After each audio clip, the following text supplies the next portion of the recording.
तो ये वीडियो मैं बना रहा हूँ दिसंबर 2023 में। और जो कहानी मैं आज आपको सुनाने वाला हूँ उसकी शुरुआत होती है जनवरी 2017 में। तो आप लगा लो कितना हुआ, छः सात सात साल के आसपास हो गए रफली।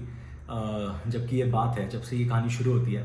और कहानी शुरू करने से पहले मैं एक दो चीज़ें बोलना चाहता हूँ। पहला तो ये कि आपने टाइटल देखा होगा, मुझे पता है, और आपने देखा होगा कि यार ये कौन आदमी आ गया जो बोल रहा है कि I did not want to go to IIT. तो मैं क्लैरिफाई कर दूँ अपनी तरफ से कि मैं खुद एक आईआईटी ग्रेजुएट हूँ। आईआईटी दिल्ली से मैं इस साल ग्रेजुएट हुआ 2023 में ही। और मैं ये 100% मानता हूँ कि इस कंट्री के तो क्या, इस पूरे वर्ल्ड के शायद सबसे अच्छे, सबसे रिनाउंड इंस्टीट्यूट्स में, सबसे ज़्यादा कंपेटिटिव इंस्टीट्यूट्स में से एक है आईआईटीज़, और बहुत अच्छे हैं, इसमें कोई डाउट नहीं है। बस मेरा जो नज़रिया है या जो मेरा जो एक्सपीरियंस है, जो मेरी जर्नी रही है, स्पेशली मेरी जेई प्रेप के टाइम पे, जॉइंट एंट्रेंस एग्जामिनेशन जो आईआईटी जेई जो होता है, वो बाकी लोगों से बहुत अलग थी। और इसीलिए मैंने सोचा कि आपके साथ ज़रा शेयर किया जाए। बहुत अंदर दिल की बात आपको बताने वाला हूँ। तो उसके बाद मेरी पूरी बात सुन लीजिए, उसके बाद अपना ओपिनियन फॉर्म कीजिएगा कि क्या ये बंदा कुछ सेंस बना रहा है या नहीं, राइट। तो शुरुआत करते हैं और चलते हैं 2017 में कि जनवरी में, जब मैं क्लास 11 में था। एक्चुअली था क्लास 10 में, लेकिन मैं फिटजी जाता था क्लास 8 से। तो फिटजी जिनको नहीं पता मैं उनको बता देता हूँ। इंडिया के सबसे बड़े कोचिंग सेंटर्स में से एक है आईआईटी जेई के लिए। और मैंने 8th में ज्वाइन किया था फिटजी। और फिर हमें 2016 के दिसंबर के एंड के आसपास, तो आप लगा लो 2017 जनवरी में, जब मैं क्लास 10 में ही था, बिल्कुल एंड में था, क्योंकि मार्च में 11 शुरू हो गई थी स्कूल में। तो जनवरी में हमें ऑलरेडी 11th का पढ़ाना शुरू कर दिया था, क्योंकि भाई सबको पता है कि जेई जो है बहुत ही कम्पिटिटिव एग्ज़ाम है, तो जितना टाइम मिल जाए उतना कम। तो इस लॉजिक से देखते हुए हर जगह थोड़ा सा पहले प्रिपरेशन शुरू कर दी जाती है, और हमारे साथ भी यही हुआ। तो फिटजी में हमारे यहाँ पे बहुत सारे बैचेस होते थे। तो जैसे टॉप बैच है, सेकंड है, थर्ड है, और इसके लिए एक टेस्ट होता था। तो आप टेस्ट में जितना अच्छा परफॉर्म करोगे उतना आपको ऊपर वाला बैच मिलेगा। तो यार मैं बचपन से पढ़ाई में बहुत इंटरेस्टेड था, लाइक सारे सब्जेक्ट्स में बहुत अच्छे से पढ़ता था। ये हाल था मेरा कि अगर आधा नंबर भी कट जाता था ना किसी स्कूल के टेस्ट में, जो नॉर्मल वीकली टेस्ट होते हैं, तो भी मेरे को बहुत दुख होता था कि भाई ये आधा नंबर क्यों कट गया। बट यार जनरली क्या होता है कि जो लोग बहुत ज़्यादा पढ़ाई करते हैं, ऐसा देखा जाता है कि काफ़ी सारे उनमें से ना इंट्रोवर्टेड टाइप के होते हैं, या और कुछ नहीं करते, सिर्फ पढ़ाई करते हैं। बट यार मैं ऐसा बिल्कुल भी नहीं था। अब आप देख ही सकते हो, इंट्रोवर्ट तो मैं बिल्कुल भी नहीं हूँ, नहीं तो यूट्यूब चैनल कैसे है मेरा, कौन से इंट्रोवर्ट के यूट्यूब चैनल होते हैं ना। तो यार मैं ठहरा एकदम एक्सट्रोवर्ट, वो बंदा जो डिबेटिंग्स में, और अगर कोई इवेंट हो रहा है ऑडिटोरियम में, तो वहाँ सामने खड़े होकर माइक पे बोल रहा है, स्ट्रीट प्लेज, नुक्कड़ नाटक, इंटर स्कूल कॉम्पिटिशन में जा रहा है, क्विजिंग में, सब कुछ, टेनिस खेलता था मैं, जो भी मतलब आपको दुनिया में एक्स्ट्रा करिकुलर एक्टिविटी दिख जाएगी ना, उसमें मैं कहीं ना कहीं तो पक्का कुछ ना कुछ तो कर ही रहा होता था, क्योंकि मेरे को अच्छा लगता था। बस एक ही रीज़न था यार, मैं कोई प्रोफाइल वगैरह नहीं बना रहा था किसी चीज़ के लिए, मेरे को बस अच्छा लगता था, इसलिए मैं कर रहा था, मेरे को मज़ा आता था। और आज भी मैं वैसे ही अपनी लाइफ को अप्रोच करता हूँ। बट और यही फ़र्क आ गया जब 2017 में जनवरी में हमारी फिटजी में 11th की क्लासेस शुरू हो गई। तो सब मेरे को सडनली बोलने लग गया, वो चाहे स्कूल में हो, चाहे घर पे हो, चाहे फिटजी में हो कोचिंग में, चाहे बाकी बच्चों की बातें सुन के, कि यार अब सिर्फ पढ़ाई करनी है, और पढ़ाई में भी सिर्फ पीसीएम पढ़ना है। मैं कोई पीसीएम का फ़ैन नहीं था, मेरे को ऐसा नहीं था कि मैं फिजिक्स केमिस्ट्री मैथ्स का बहुत बड़ा फ़ैन हूँ। बहुत लोग होते हैं हमारी कोचिंग के टाइम पे, बहुत लोग अक्सर ऐसे पूछते थे कि सर ये इसकी डेरिवेशन क्या है, या मैम ये कहाँ से आया, कैसे हुआ। उनकी उनकी आँखों में जो एक वो चमक होती थी ना, वो स्पार्कल, वो मैंने देखा है, क्योंकि मेरी में नहीं होती थी, राइट। जैसे जब मैं वीडियोस बनाता हूँ, या फिर अब जैसे आज मैं फाइनेंस इंडस्ट्री में काम करता हूँ, जब मैं वो करता हूँ, तो मेरी आँखों में वो चमक होती है, मेरे को वो अच्छा लगता है, क्योंकि ये हर इंसान की अपना अपना एक इंटरेस्ट होता है, एक लाइकिंग होती है जो वो करना चाहते हैं। मेरा पीसीएम में ऐसा कोई महान लाइकिंग नहीं था। मेरे को ऐसा नहीं था कि मेरे को इंजीनियरिंग करनी है, मेरे को टेक्नोलॉजी करनी है। आजकल लोग सॉफ्टवेयर इंजीनियरिंग, कंप्यूटर साइंस वगैरह बहुत करते हैं, मेरे को ऐसा कुछ भी नहीं था, राइट। मेरे को करना था finance, investment banking, business, commerce side पे चीज़ें। ये चीज़ें मेरे को ज़्यादा अच्छी लगती थी। और फंस गया मैं एक ऐसी जगह पे जहाँ पे मेरे को बोला जा रहा था कि यार सिर्फ पीसीएम करना है तुम्हें। तो अब ये बाय गॉड्स ग्रेस मैं 10th तक तो मेरे को फील ही नहीं हुआ, क्योंकि तब तक ऐसा हाल नहीं था। आप बाकी चीज़ें भी करो, ये भी करो, और सब कुछ मतलब चल रहा था, कोई दिक्कत नहीं थी। बट जब 2017 के जनवरी में 11th वाली पढ़ाई चालू हो गई, तो सडनली सब चीज़ें बदल गई। और अप्रैल आते आते तक मैं बिल्कुल परेशान हो चुका था। मेरे को समझ ही नहीं आया कि एक दिन मैं रात को घर लौटा फिटजी से, सुबह मैं स्कूल गया, शाम को फिटजी गया, रात को घर लौटा, यही मेरा रूटीन था हर दिन का वीकेंड को छोड़ के, और मैं रो पड़ा। और मेरी मम्मी ने मुझसे पूछा कि भाई क्या हो गया, मतलब क्यों रो रहा है। और मेरे मेरे मुंह से ना वो एक लाइन निकली जो मैं आज तक नहीं भूल पाया। और क्योंकि ये सीन मैं अपने दिमाग में इतनी बार दोहरा चुका हूँ, मेरे को याद हो गया है। मैंने ये बोला कि मम्मी मुझे ये नहीं करना, मुझे जेई नहीं करना। तो मम्मी ने पूछा भी, बहुत जेन्युइन सा क्वेश्चन है, कि भाई क्या हो गया, किसी ने कुछ बोल दिया, एग्ज़ाम में मार्क्स ख़राब आ गए, क्या हो गया। मैंने नहीं, कोई एग्ज़ाम में मार्क्स ख़राब नहीं आए, किसी ने कुछ नहीं बोला है, लेकिन मुझे ये नहीं करना, मुझे ये बिल्कुल पसंद नहीं आ रहा है, ये मुझे ये नहीं करना। और आपको पता है कि इंडियन सोसाइटी में आज भी कुछ लोग ऐसे हैं जो कि अनफॉर्चुनेटली ऐसा सोचते हैं कि 11th-12th में साइंस वाले जो बच्चे होते हैं ज़्यादा स्मार्ट होते हैं एज़ कम्पेयर टू कॉमर्स या ह्यूमैनिटीज़ वाले। मैं आपको बता दूं, बिल्कुल सरासर गलत है ये सोच में कोई लॉजिक, कोई सेंस नहीं है दूर दूर तक। बट ऐसा कुछ लोग सोचते हैं। बट मेरे पेरेंट्स ऐसे नहीं थे, थैंकफुली। तो उन्होंने मेरे को बैठाया, उन्होंने मेरे को बोला कि देख, अगर तेरे को जेई छोड़ना है तो छोड़ दे, आज ही छोड़ दे, देर मत कर। और क्योंकि अब 11th स्कूल में भी शुरू हो चुकी है, तो अगर तो तेरे को छोड़ना है तो छोड़ दे, लेकिन हमें इतना बता दे कि इसको छोड़ के करेगा क्या। और गाइस, ये क्वेश्चन का आंसर तो मेरे पास था, लेकिन उसको करने का तरीका मेरे पास नहीं था। और सिर्फ एक वही रीज़न है कि मैंने मन मार के अपने आप को इस रेस, इस दलदल बोलता हूँ मैं इसको अपने लिए, क्योंकि मैंने जो स्ट्रगल झेला उसके बाद वो मेरा ही दिल जानता है, वो बचपन वाला आकर्ष जानता है, 11th-12th वाला, जिसने वो स्ट्रगल झेला। और वो डिसीजन उस टाइम पे बिल्कुल मेरा ही था, लेकिन मजबूरी में था। करना मैं ये चाहता था कि यार, उस टाइम पे मेरे को लगा कि मेरे को बाहर जाना है, मेरे को यूएस या कहीं पढ़ने जाना है अंडरग्रेड के लिए, मेरे को कोई बिजनेस डिग्री करनी है, इकोनॉमिक्स टाइप कोई डिग्री करनी है। और उसके लिए आपको पता है कि उसके लिए बनानी पड़ती है प्रोफाइल। वहाँ पे ऐसे नहीं होता कि आपके एक दिन एग्ज़ाम में आप बैठे, इतने मार्क्स आ गए और आपका एडमिशन हो रहा है हार्वर्ड में, MIT में, स्टैनफोर्ड में। ऐसा नहीं होता है वहाँ पे, राइट। वहाँ पे आपको एक पूरा एप्लीकेशन सबमिट करना पड़ता है, जहाँ पे आपके एक्स्ट्रा करिकुलर्स वगैरह बहुत मैटर करते हैं। आपको SATs, ACTs, AP ये सब देने पड़ते हैं। और मैंने इसमें से कुछ भी नहीं किया था। मेरे पास एक्स्ट्रा करिकुलर थे, लेकिन वो सिर्फ फन वाले थे, वो किसी प्रोफाइल की तरफ एम्ड नहीं थे, एक गोल की तरफ एम्ड नहीं थे। और मुझे पता था कि अगर अब 11th के स्टार्टिंग में जाके मैं शुरू करूँगा ये सब करना, तो बहुत डिफ़िकल्ट है, ये बहुत आउट ऑफ रीच है मेरे, कि मैं कोई बहुत ही आईवी लीग टाइप या MIT, स्टैनफोर्ड टाइप कोई जगह पे पहुंच जाऊंगा। ये बहुत डिफ़िकल्ट है। और उसके अलावा यार, एवरेज जगह मैं जाना चाहता नहीं था।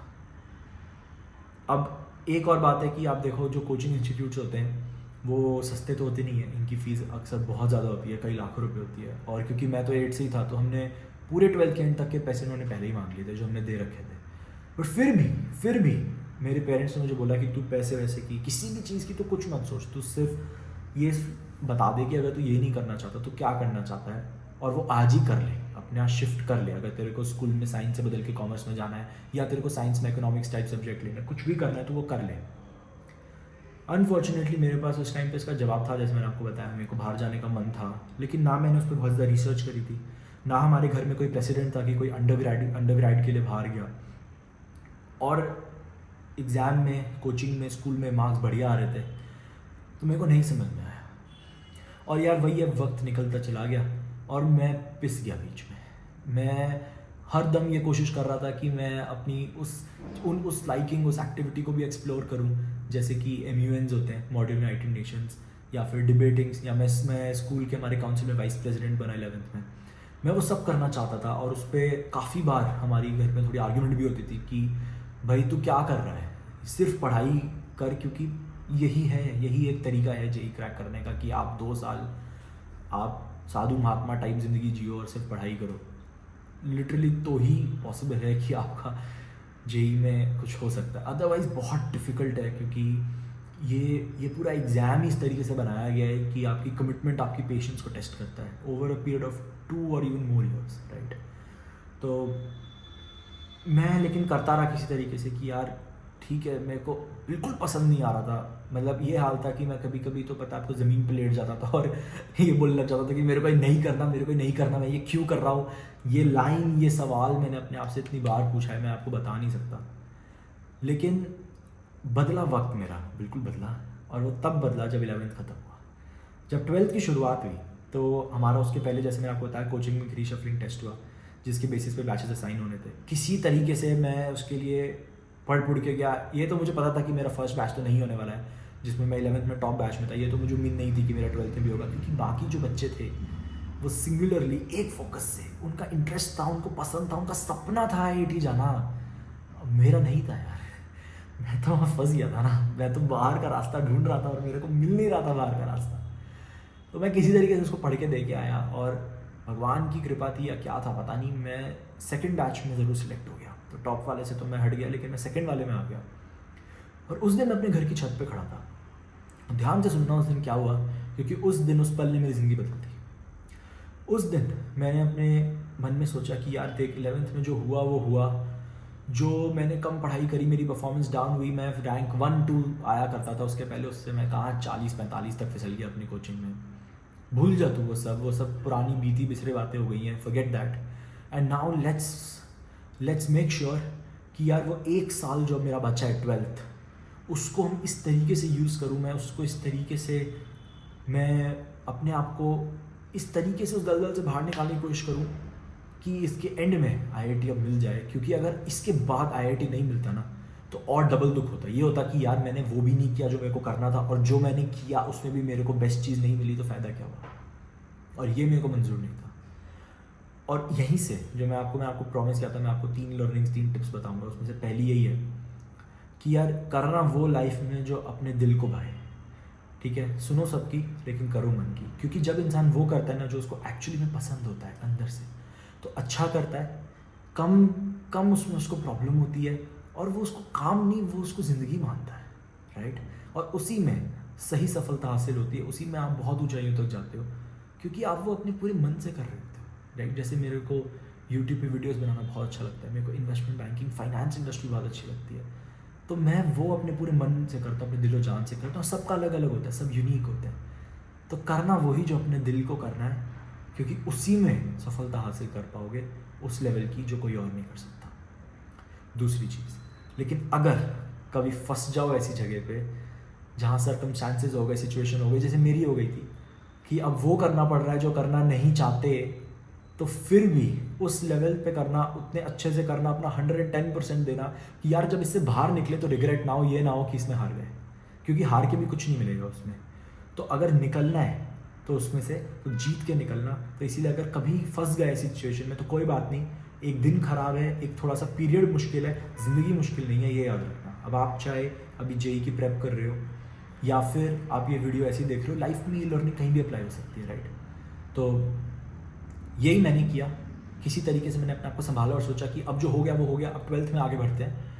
और मैं बढ़ा, मैंने 12th बहुत मेहनत करी।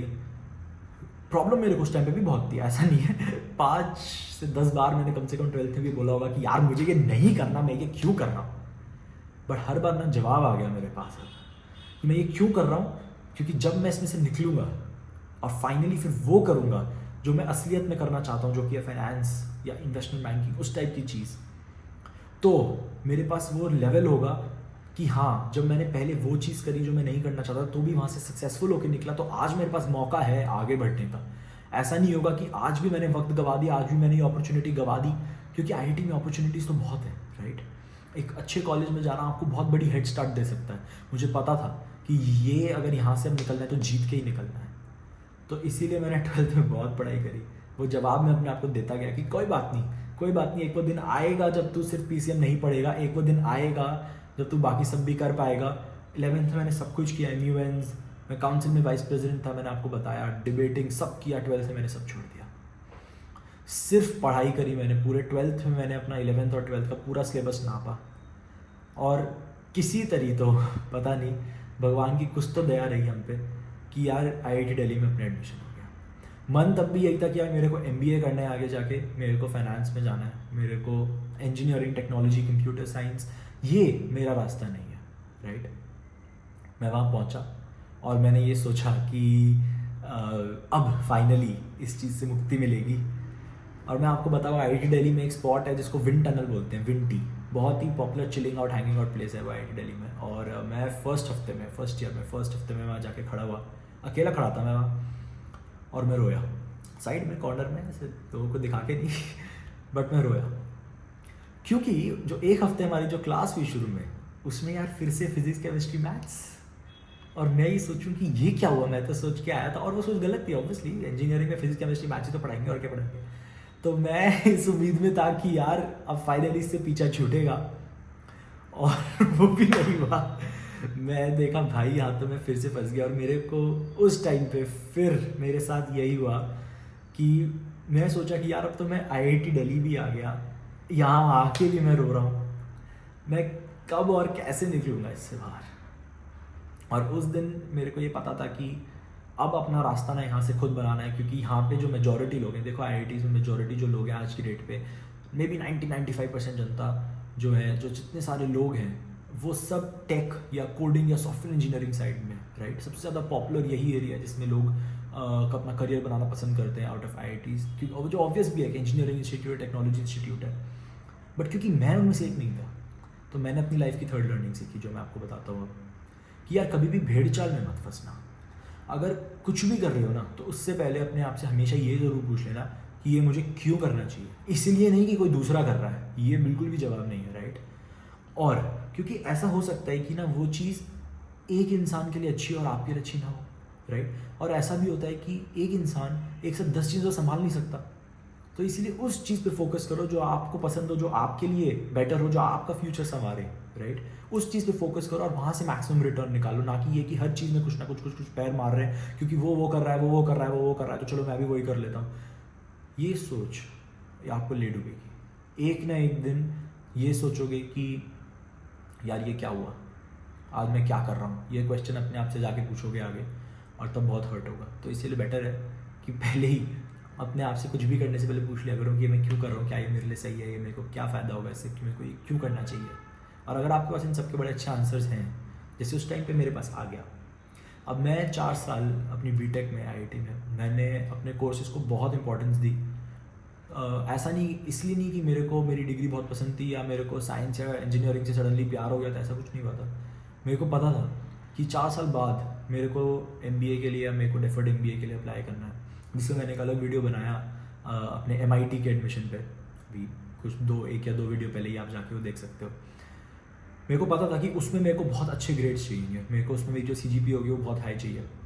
और क्योंकि मेरे पास वो क्यों का आंसर था कि यार ये क्यों पढ़ना है दोबारा पीसीएम, 2 साल ये स्ट्रगल झेलने के बाद, आंसू बहाने के बाद, सब करने के बाद अब ये फिर से दोबारा क्यों करना है, क्योंकि मेरे को at the end of the day grades चाहिए। अब तो ये लास्ट है, अगर एक बार इसमें और खींच लिया, अगर इसमें अच्छे ग्रेड आ गए तो आगे निकल जाएगा तेरा एमबीए का एप्लीकेशन जो होगा, जो चांस होगा फाइनली, या ऐसी कंपनीज में जाने का, इन्वेस्टमेंट बैंकिंग वगैरह, क्योंकि वो ग्रेड्स को बहुत वैल्यू करते हैं बहुत। अगर आपके ग्रेड्स बहुत हाई नहीं है तो वो आपको नहीं शॉर्टलिस्ट करते। मेरे को पता था कि अब फाइनली वो करने का मौका आया है जो करना था, और वहाँ जाने के लिए अब तो ये पढ़ना ही पड़ेगा। मैंने गाइस 4 साल बहुत मेहनत करी अपने कोर्सेज में, सिर्फ इसलिए कि मेरे को पता था इससे क्या फ़ायदा होगा।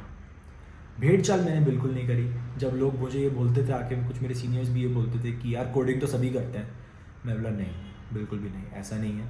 मेरे को पता है मेरे लिए क्या सही है, मैं अपना रास्ता खुद डिफाइन करूँगा, और यही सबको करना चाहिए। तो यार यही थी मेरी स्टोरी, इसीलिए मैंने आपको ये बताया कि I did not want to go to IIT। ये बहुत ही एक इमोशनल जर्नी रही मेरे लिए 2 साल की, और भगवान की कृपा ही कि ये हो गया। लेकिन वो दिन जब मैं वहाँ छत पे था अपने 12th के स्टार्टिंग में, उस दिन ने मेरी ज़िंदगी बदल दी। और यही 3 लर्निंग मैं आपको देना चाहता था। अगर आप जेई की प्रेप कर रहे हो तो यार ये 3 चीज़ें अपने आप से पूछना। अगर आप जेई के पहले हो, अभी आपने ऐसा कुछ स्टार्ट नहीं किया है, या जेई नहीं, अपने सिर्फ किसी भी आप इस फेज़ में, आप क्लास 9, 10 में हो, 8 में हो, जहाँ भी हो, या अपनी लाइफ में आगे बढ़ चुके हो, ये 3 चीज़ें मेरे हिसाब से लाइफ में हर जगह एप्लीकेबल है, और मैंने ये अपनी लाइफ से खुद सीखा है, और इनको फॉलो करके मेरे को तरक्की भी बहुत मिली है। तो बस यही शेयर करना था। थोड़ी सी इमोशनल स्टोरी है मेरे लिए, क्योंकि मेरे को बहुत कुछ याद आ जाता है जब मैं इस बारे में सोचता हूँ कि कितना पेनफुल स्ट्रगल मैंने जिया। क्योंकि जब आप रैंक 1 पे होते हो ना कई सालों तक, वहाँ से 30 और 40 पे गिरना और फिर वापस ऊपर बढ़ने की चाहत रखना थोड़ा मुश्किल हो जाता है। बट मैंने वो किया, और इसमें मेरे आसपास मेरे फैमिली फ्रेंड्स का बहुत सपोर्ट रहा। लेकिन सबसे ज़्यादा इम्पॉर्टेंट यही है कि आप याद रखना कि जो करना है ना वो दिल वाली चीज़ करना, क्योंकि अदरवाइज़ अच्छा नहीं करोगे। या बहुत स्ट्रगल करोगे मेरी तरह। तो बस यही थी मेरी स्टोरी मेरी आईआईटी की जर्नी के बारे में। बहुत लोगों की बहुत अलग होती है, उनको साइंस इंजीनियरिंग इन सब में बहुत इंटरेस्ट होता है, मैथ्स वगैरह में। मैं ऐसा नहीं था, और आई थिंक ये भी प्रूव करता है कि ज़रूरी नहीं है कि हर चीज़ में आपको बहुत ही ज़्यादा इंटरेस्ट हो तभी आप कर सकते हो। कभी कभी कुछ और पाने के लिए कुछ और चीज़ें भी करनी पड़ती हैं। तो अगर कुछ टाइम ऐसा कुछ करना पड़े जो आपको बहुत खासा पसंद नहीं है तो कोई बात नहीं, अगर आगे उससे रास्ता निकल रहा है, जो चीज़ आपको असल में करना चाहते हो, तो इतना तो कर ही सकते हैं, है ना गाइस। तो चलिए, आई होप अगर आपको ये वीडियो अच्छा लगा हो तो प्लीज़ लाइक एंड शेयर कर दीजिएगा। थोड़ा सा आई नो थोड़ा सा मैं इमोशनल हो गया हूँ, क्योंकि बहुत बहुत डिफ़िकल्ट है मेरे लिए ये चीज़ें शेयर करना, बहुत पर्सनल लाइफ है मेरी है। बट हाँ, अगर आपको ये वीडियो पसंद आया तो लाइक एंड शेयर कीजिएगा, और चैनल के साथ जुड़े रहने के लिए, हमारे मोटिवेशन और सपोर्ट के लिए subscribe button and bell icon दबा दीजिएगा। मिलेंगे आपसे अगले वीडियो में, तब तक के लिए thank you so much for watching, stay safe and bye bye guys.